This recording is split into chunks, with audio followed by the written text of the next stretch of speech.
strange, isn't it, how attitudes change when they're the ones that have broken the law, and it's clear as night and day, the difference in night and day. Except in my case, I have not been able to obtain an attorney.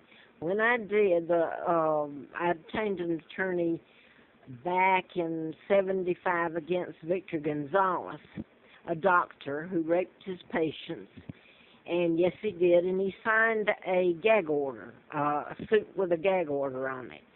The attorney was Eugene Kaiser, former prosecutor for Fulton County, Atlanta, Georgia. Now, he's a child doctor. He's an MD. Now, I want to fast forward to now. I wrote a book about mind control murders way back then, and had a letter from the FBI June the 23rd of '79. April Fool's Day, a baby I had antifreeze put in me. So I'm leaving out the ongoing hell, living hell that me and my sons, Mark and Scott, lived in. I want to say this so you get the gist of why I'm doing this one today. Murders, let me put it this way. A friend, way back, I didn't know the mechanism used, but a friend of my husband's and mine, became a friend, was Bob Barkley. And we went out to his wife's house, and I had an outfit, and you won't get this, but it was a beautiful pantsuit, and it was checkers. As in. Now, they're not the ones that's doing this. This is an agency here in this country that's helped. And I might not be alive. It's not them necessarily that it's the people that did it, the American people. Life, liberty, pursuit of happiness, and all this bull. Anyway, his wife died on Christmas Eve. And I've become kind of friends of hers, but it's the word Barkley, which you associate with the Barclay Bank, and there was other things surrounding it. And I was working for Dr. Forsyth, Kuchar, and McCoy, and Forsyth later, I found out where I had worked, the next job, that he had put a chip in a heart bypass. This is back in about 77, 76. And you can control people. I didn't know about mind control or programming. This is back, you can Google stuff. Now, that's not how I got mine.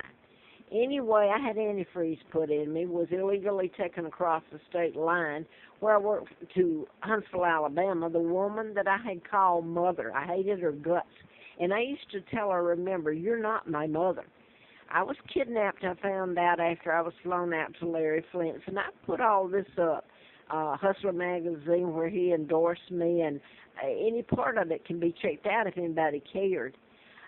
Anyway, I'm going to use up all my space. I worked for the district attorney after they'd put the antifreeze in me, illegally taken across the state line by the woman that they'd kidnapped me and put me there in Moulton, Alabama in '41 at age 2. I was kidnapped from Buckingham Palace. I found out in late '83, after being out at Flint's and running in a campaign, the British government told me. So I worked for the district attorney, Fred Simpson, after the antifreeze, and that was a living hell to even keep going and get up and lie down was such a hell. No one can know it. I should have died. Now I want to fast forward. I had a background check with Sheriff Patterson as a requirement for working. And I'm going to fast forward because I kept telling about the mind control murders because that's what happened at Virginia Tech, and the Fort Hood shooter was from Tech and from Roanoke, Benton. So I could keep on going, but I put them up on YouTube, Facebook, and Instagram, etc. Now then, I found out after I came, I was just literally thrown out on the side of the road. Couldn't get jobs, and it's strange how people react to you.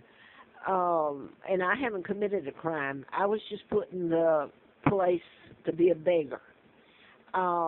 So I found out after I came here that my immune system attacks itself when I'm around toxic fumes. And I'm allergic to chemicals, and it's very disastrous to me. The inflammation it causes, kidneys, lungs, heart, etc., veins. And there's no cure except to take some pain medicine for the inflammation, or meclizine if I'm around a certain kind that makes me so dizzy I can't stand up. So anyway, I should be able to live a normal life. But I'm going to say this state trooper retired. He worked in Arlington, but he lives in Galax, and he gave me his address back in '09. And he told me, his wife did, Linda, this is how we move you. With putting me, they control where I go and live and everything. And that's how they run me.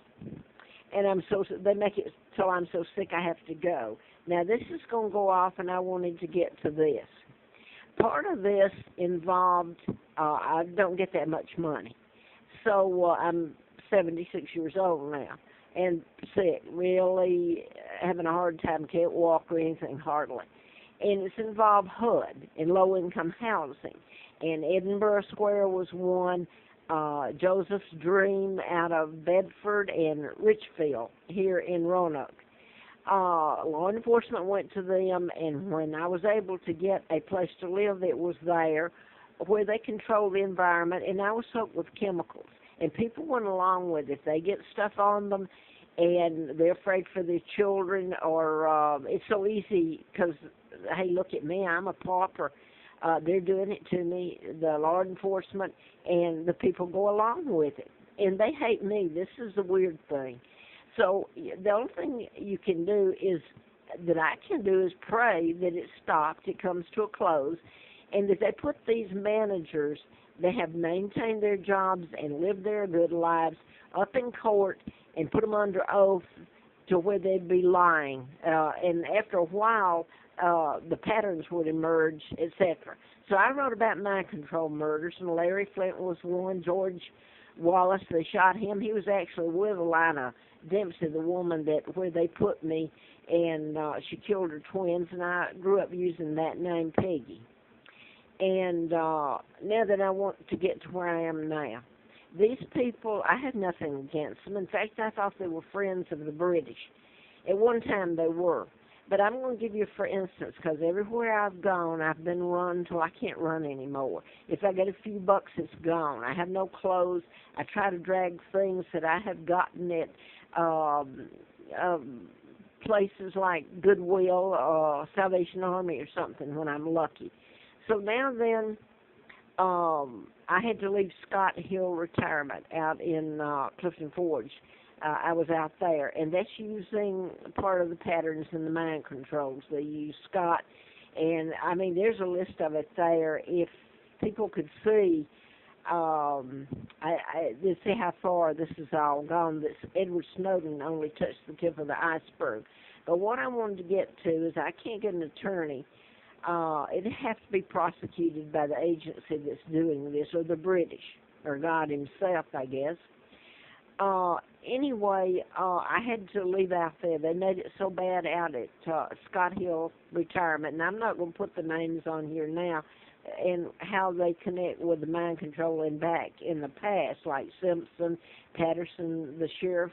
His name was Patterson that brought me here, and it's really strange. And then Carla Abbott, and Carla is the feminine of Carl, the twin to Peggy, and Abbott goes back to 2020 on back in 1980 or 81 when I worked for the district attorney, and Peter Abbott was on, and he was listed so many aliases in the DA's office when I worked there. Fred Simpson's in 80, and I'm going to skip to this.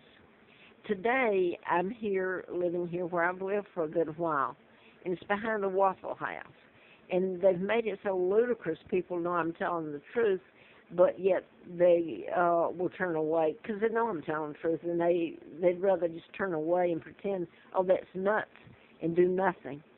So anyway, I had lived here for a good while, and the Waffle House, when I moved out there, actually I was picked up and taken out to Clifton Forge for retirement, Scott Hill. and just